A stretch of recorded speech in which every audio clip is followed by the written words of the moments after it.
Hi అండి. అందరూ ఎలా ఉన్నారు? అందరూ బాగోవాలని మనస్ఫూర్తిగా కోరుకుంటున్నానండి.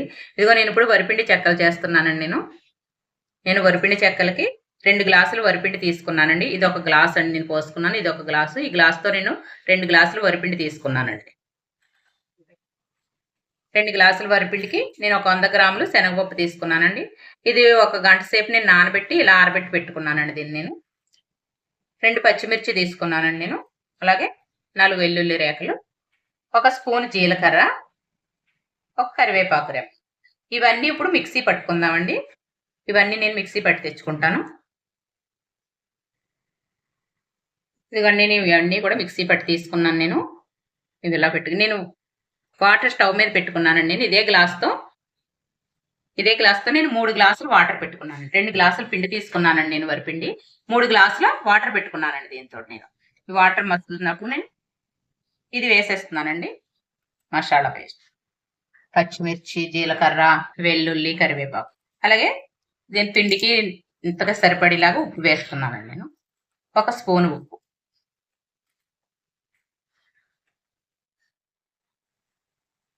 ఇదిగోనండి వాటర్ మరుగుతుంది కదా ఇలాగా.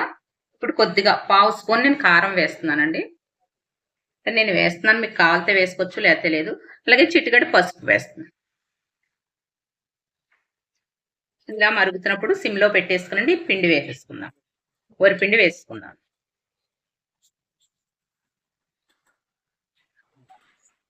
అలాగే శనగపప్పు కూడా నేను వేసేసుకుంటున్నాను. శనగపప్పు ఏమి ఉడకక్కర్లేదండి. ఈ వేడిలో ఇలా మగ్గితే సరిపోతుంది.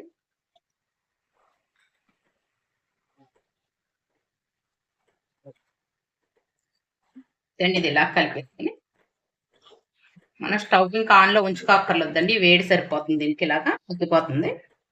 స్టవ్ ఆఫ్ స్టవ్ ఆఫ్ చేసేసానండి నేను. ఇది ఇలా కలిపేసుకోవటమేనండి.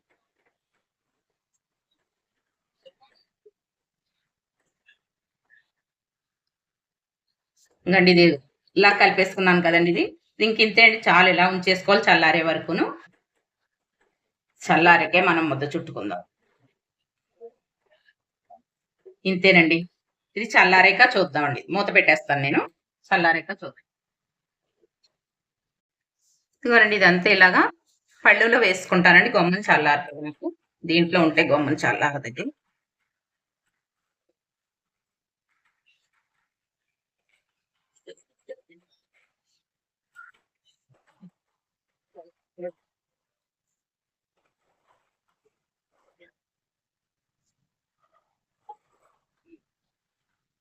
ఇదిగోనండి ఇవిలాగా ముద్దల కింద చేసుకుంటున్నానండి. ఇలా కలిపేసుకోవాలండి బాగాను. బాగా కలుపుకొని చిన్న చిన్న ముద్దల కింద చేసుకోవాలి.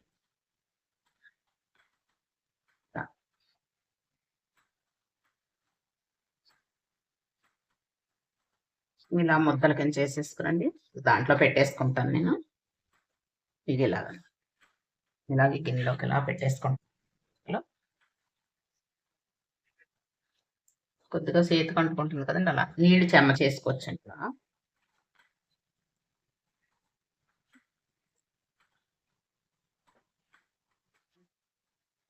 ఇదిగోనండి నేను పిండి అంతా ఇలాగా ఇదిగోండి ఇలా ముద్దల కింద చేసేసి నేను పెట్టుకున్నాను. తర్వాత ఏం చేయాలో చూద్దామండి. ఇదిగోనండి ఇలాగా ఉండలు చేసుకోవాలండి చిన్న చిన్న ఉండల కింద. మీకు నచ్చిన సైజులో చేసుకోవచ్చండి. చిన్నవి కావాలితే చిన్నవి చేసుకోవచ్చు. పెద్దవి కావాలితే పెద్దవి చేసుకోవచ్చు. అది మీ ఇష్టం అనుకోండి. ఇలాగ ఏ సైజు కావాలితే ఆ సైజు ఉండలు చేసుకోండి. ఇలా ఉండలు చేసుకున్నాక మూత పెట్టేసుకోండి పిండి మళ్ళీని. ఇలా వదలకూడదండి ఇది. ఇలా వదిలేస్తే ఆరిపోతది పిండి. దీన్ని మళ్ళీ మూత పెట్టుకొని పక్కన పెట్టేసుకుందాం. ఇప్పుడు ఇవి ఏం చేయాలో చూద్దాం. చూడండి ఇలాగ ఏదైనా ఒక కవర్ తీసుకోండి. దానికి కొద్దిగా ఆయిల్ రాసుకుంటున్నాను. అలాగే ఇంకో కవర్ కూడా దీనికి కూడా నేను ఆయిల్ రాసుకున్నానండి 2 కవర్స్. ఈ ఉండలు ఉన్నాయి కదండీ! ఇలాగా కవర్ మీదకి ఎన్ని పడతాయి అన్నీ పెట్టేసుకున్నాను. పైన ఇంకో కవర్ ఇలా వేసుకున్నాను నేను. ఇట్లా ఏదైనా ఫ్లాట్‌గా ఉన్న గిన్నె తీసుకోండి. మట్టు ఫ్లాట్‌గా ఉన్న గిన్నె.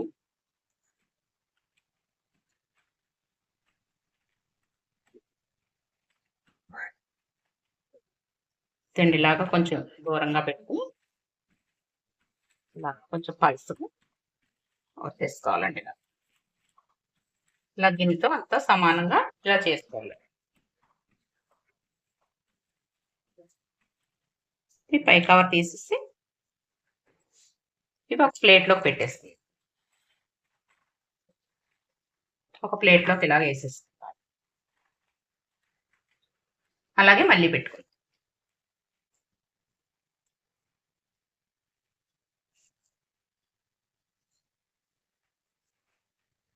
అలాగే కవర్ వేసేసుకోండి.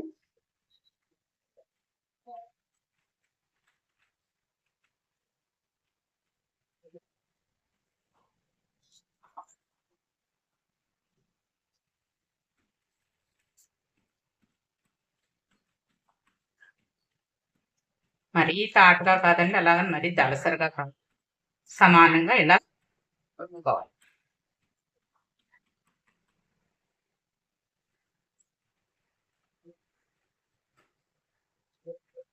ఇప్పుడు ఇలా ప్లేట్లో పెట్టేస్తాం.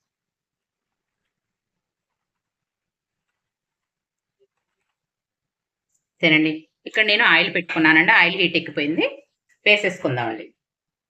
ఈ చెక్కలు వేసుకోవాలి.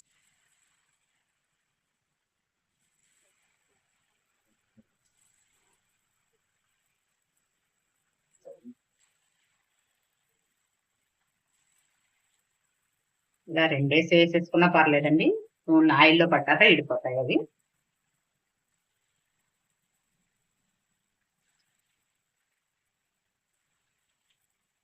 వెంటనే కలపకూడదండి అసలని, కాసేపు ఏగనివ్వాలి.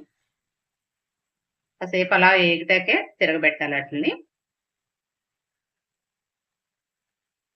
మీడియం మంట మీదే చేసుకోవాలండి ఇవి, హైలో పెట్టకూడదు మంట, గమ్ముని మాడిపోతుంది మధ్యలో మళ్ళీ ఉడకో. ఇలా మీడియం మంట మీద వేగించు.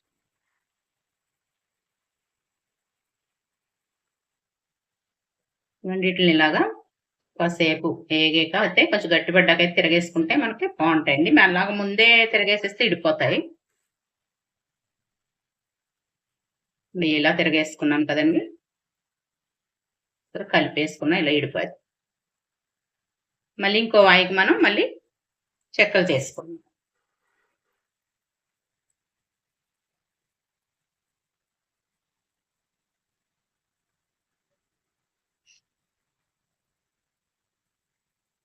ఇలా మళ్ళీ చెక్కలు చేసుకున్నాను.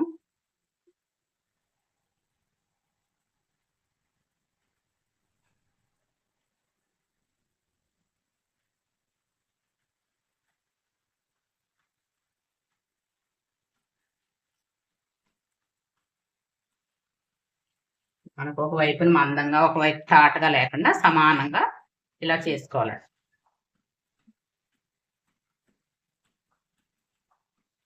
ఇలాగా చెక్కలు వేసుకొని ఇవిగోనండి చెక్కలు వేగిపోయాయండి, తీసేసుకుందాం.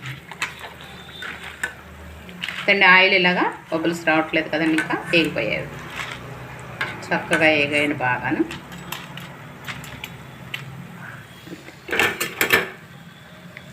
ఇప్పుడు మళ్ళీ వేసుకుందామండి, ఇంకొన్ని చెక్కలు వేసేసుకుందాం.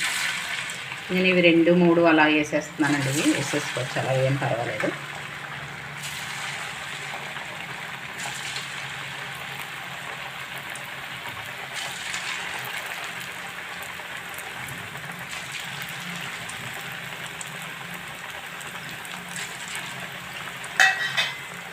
అలా కాసేపు గరిటె పెట్టకూడదండి, అలా ఉండేవ్వాలి.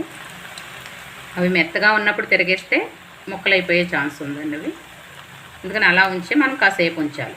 అవి గట్టిపడ్డాక తిరగేసుకోవచ్చండి, మనం ఎలా అయినా తిప్పుకోవచ్చు. ఇప్పుడు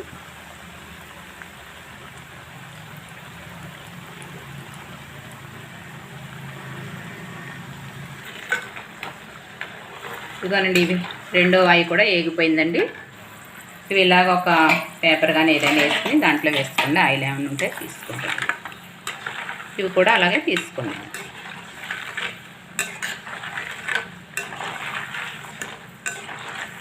ఇలాగ సౌండ్ ఎలా వస్తుంది చూసారా, ఇలాగ సౌండ్ వచ్చే వరకు వేపుకోవాలి. చాలా బాగుంటాయండి ఈ పప్పులు అవి చూసారు ఎలా ఉన్నాయి పప్పులతో అవి కమ్మగా చాలా బాగుంటాయి. ఇలాగేనండి మొత్తం చెక్కలన్నీ చేసుకున్నాక చూద్దామండి. ఇలాగా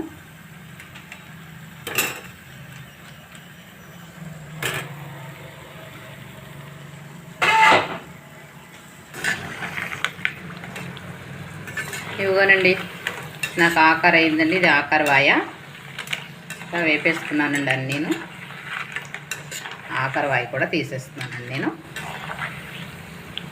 చెక్కలన్నీ వేపుకోవటం నాకు అయిపోయింది.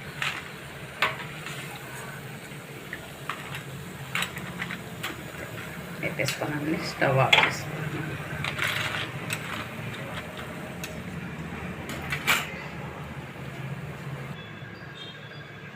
ఇవ్వనండి నేను చెక్కలన్నీ వేసుకోవటం అయిపోయిందండి. వరిపిండి చెక్కలు ఇలా చేసుకోండి, చాలా బాగుంటాయండి. పిల్లలకి స్నాక్స్ కింద అవి కూడా చాలా బాగుంటాయి. ఇక నేను కొలత లెక్కలోకి వస్తే 1/2 కేజీ వరిపిండి తీసుకున్నట్టండి. 2 గ్లాసుల వరిపిండికి నాకు ఇన్ని చెక్కలు అయ్యాయి. అలాగే మీకు పప్పులు ఇష్టం లేకపోతే శనగపప్పు ఇష్టం లేకపోతే పెసరపప్పు వేసుకోవచ్చండి. అది కూడా పప్పులే వద్దనుకుంటే అల్లం, వెల్లుల్లి, పచ్చిమిర్చి, జీలకర్ర వేసుకోవచ్చండి. ఆ 3 వేసుకుంటే సరిపోతుంది. అలా కూడా బాగుంటాయండి. ఇవేనండి ఇదిగోండి వరిపిండి చెక్కలు. ఈ వరిపిండి చెక్కలు కనుక మీకు నచ్చినట్టయితే నా ఛానల్కి ఒక లైక్ చేయండి, షేర్ చేయండి, సబ్స్క్రైబ్ చేసుకోండి. Okay friends, bye.